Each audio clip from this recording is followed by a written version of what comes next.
Bismillahirrahmanirrahim. Assalamualaikum warahmatullahi wabarakatuh. Hamdan wa syukuran lillah, salatan wa salaman ala rasulillah, amma ba'du.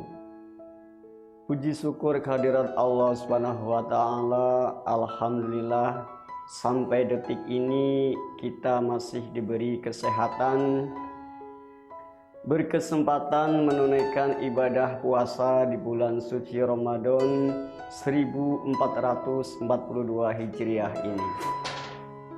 Nikmatani mahbunun fihima katsirum minan nas as-sihah wal farah.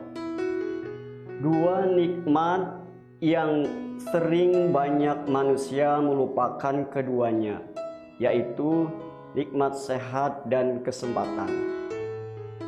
Semoga kita semua termasuk golongan orang-orang yang pandai bersyukur atas segala nikmat yang Allah berikan.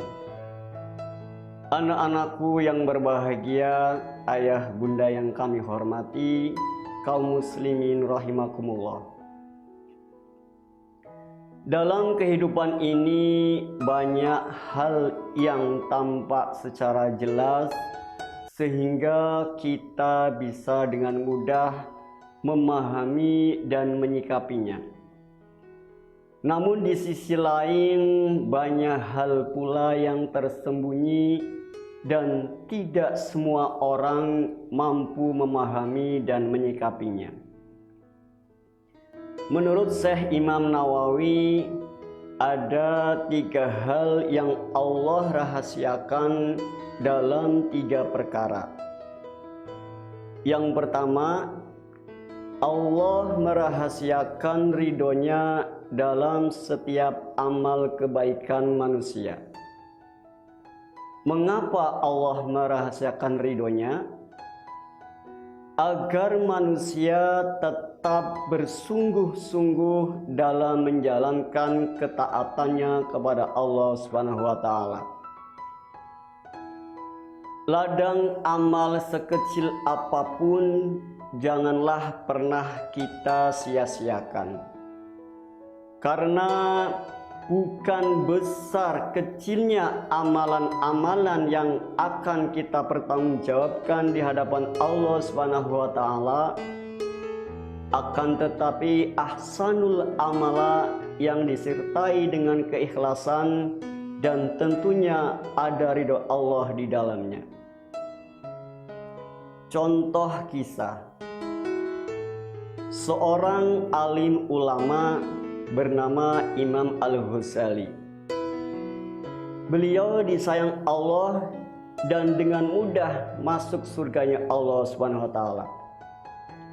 Bukan karena keilmuannya yang mumpuni, bukan karena khusyuknya beliau dalam beribadah, tapi karena satu amalan kecil, yaitu beliau membiarkan seekor lalat meminum tintanya ketika beliau sedang menulis kitab. Kaum muslimin yang berbahagia, amalan kecil jika kita lakukan terus-menerus, kita dawamkan, kita istiqomahkan, insya Allah akan bernilai besar pahala kebaikannya. Ahabul a'mali ilallahi ta'ala adwamuha wa inqalla. Amalan yang dicintai Allah adalah amalan yang rutin walaupun itu sedikit. Kaum muslimin rahimakumullah, jangan pernah meremehkan ibadah sunnah. Karena ibadah sunnah itu yang membuat ibadah wajib menjadi nilai pahalanya lebih besar. Contohnya, sholat jamaah. Sholatul jama'ati afdalu min sholatil fardhi bisab'ina wa isrina darajah. Sholat berjamaah itu lebih utama 27 derajat daripada sholat sendirian. Kemudian rahasia Allah yang kedua adalah Allah merahasiakan murkanya dalam setiap kemaksiatan atau dosa yang dilakukan oleh manusia. Dosa kecil jika dilakukan terus-menerus, maka lama-kelamaan akan dianggap menjadi hal yang biasa. Bahkan dianggap sebagai hal yang tidak berdosa oleh manusia. Allah Subhanahu wa Ta'ala barangkali memberikan satu dosa besar kepada seorang hamba, akan tetapi membuat seorang hamba tersebut menjadi takut kepada Allah dan kemudian bertobat dengan taubatan nasuha. Mungkin ini jauh lebih baik daripada orang yang melakukan dosa kecil secara terus-menerus dan meremehkannya. Tanpa disadari, justru disinilah Allah sangat murka dengan perbuatan tersebut.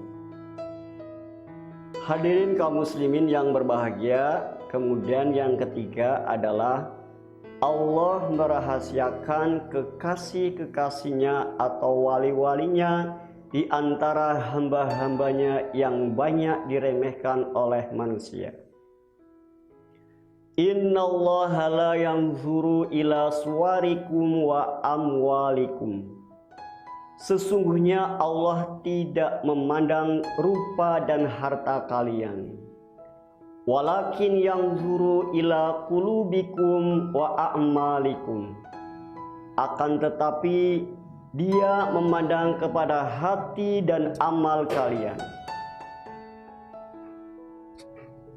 Kita sebagai hamba Allah tidak sepatutnya menilai kemuliaan seseorang hanya dari kekayaannya, kekuasaannya, atau rupawan bentuk fisiknya ataupun keturunannya. Karena bisa jadi orang yang kita rendahkan, orang yang kita remehkan adalah orang yang atqiyaul afiyah, orang-orang yang takwa tersembunyi.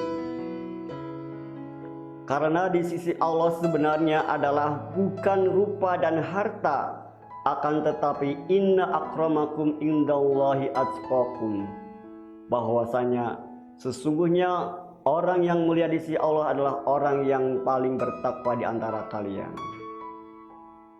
Maka teruslah bertakwa dan bertawadulah. Fastabiqul khairat. Wabillahi taufiq wal hidayah. Wassalamualaikum warahmatullahi wabarakatuh.